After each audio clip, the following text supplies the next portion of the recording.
GH is back. It's episode 7 of our gaming news video. Timestamps guys, let's not waste any more time. Let's do this. First up, how about we start this with the PlayStation 2 celebrating its 25th anniversary. Released on March 4, 2000 in Japan, the PS2 went to become the best-selling console of all time with over 160 million units sold. This is my top console of all time, and my childhood would have been the same without it. So for those who had a PS2, stay silent and listen, because I'm sure this will take you back to the early 2000s, even if just for a few seconds.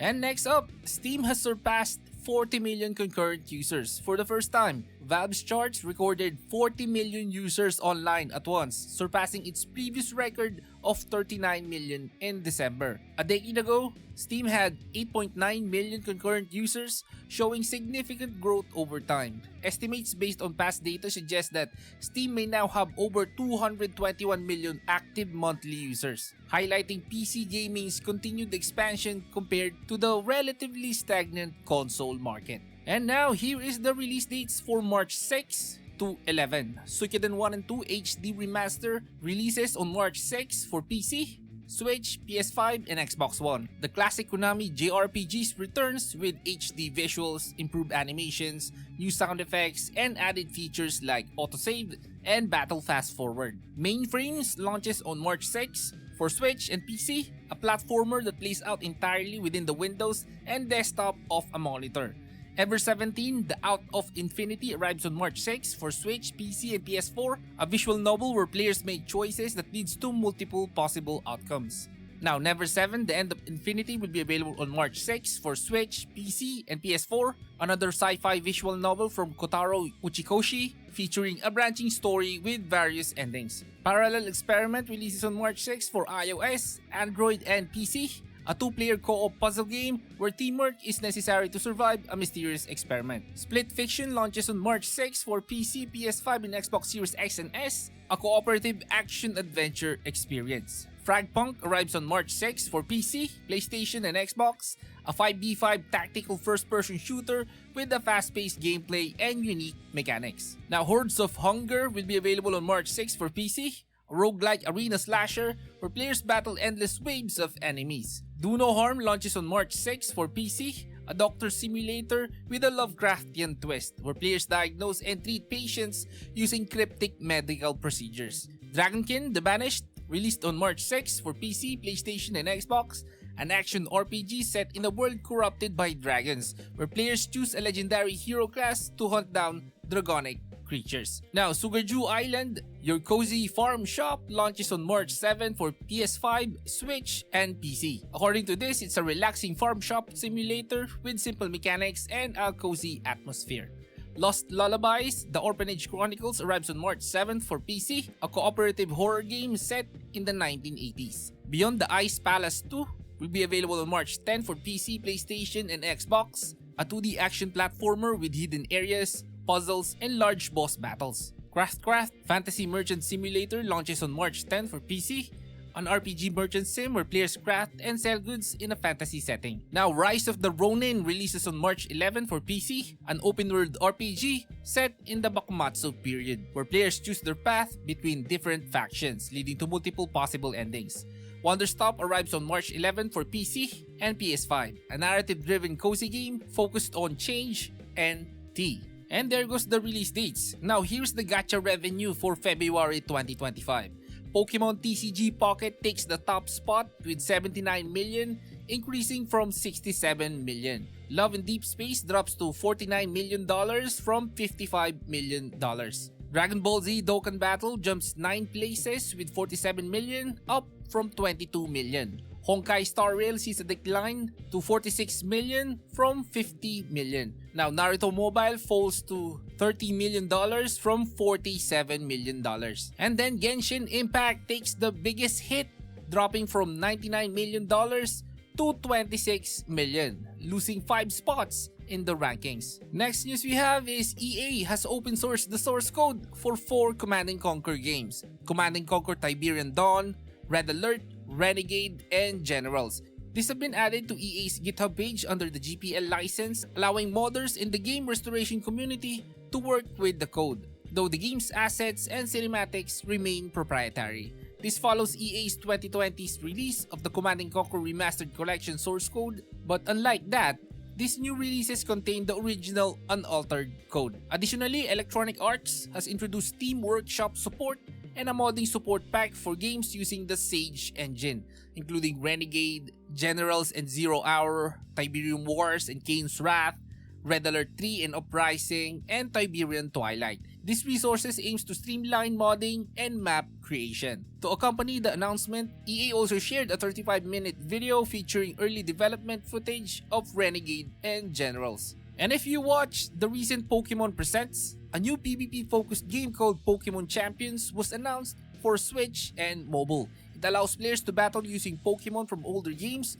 through Pokémon Home compatibility. Developed by the Pokémon Works and planned by Game Freak, the game features Mega Evolution, Terastallization, with footage showing both mechanics in action simultaneously. Rental teams may also be an option, though details are limited. No release date has been confirmed yet. And another game that was shown in the Pokémon Presents is Pokémon Legends ZA, an upcoming entry in the series set for release on Nintendo Switch in autumn of 2025. The game takes place in Lumiose City, where an urban redevelopment plan is underway to create a space for both people and Pokemon.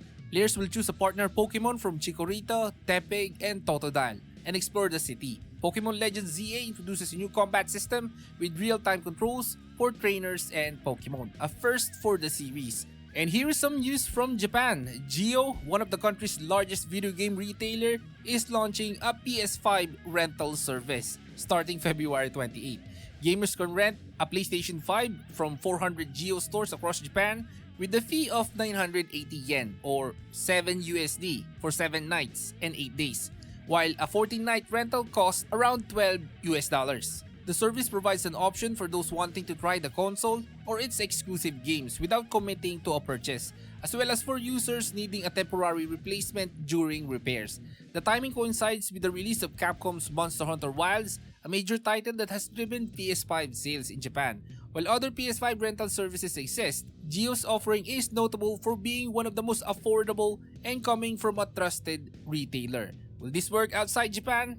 And if you are an ARPG fan, we just got a trailer for Last Epoch Season 2, showing a new faction, new echoes, and more endgame content. The update adds items, crafting materials, and a system for crafting set items. New bosses and champion enemies are introduced, along with class changes like a sentinel rework and a new rogue skill. Quality of life updates includes mastery respecialization, inventory improvements, and WASD movement support.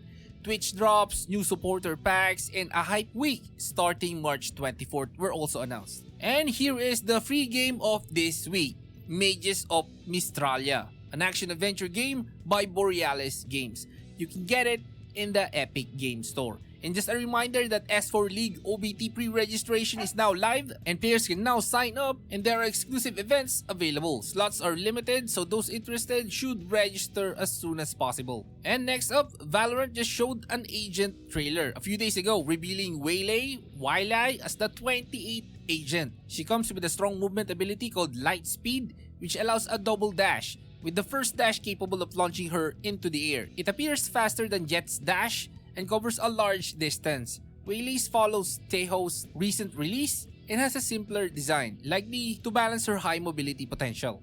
And here goes the emulation news. Let's start with RPCS3 Android. Yes, finally, PlayStation 3 emulation is on Android, with an alpha test build now available on GitHub under DHRPCS3. As an early release, performance is limited, with reports of some games running, but there's issues on Mali GPUs, making Snapdragon devices with Adreno GPUs the better choice. It requires Android 12 or newer, so older devices and 32-bit systems are unlikely to work.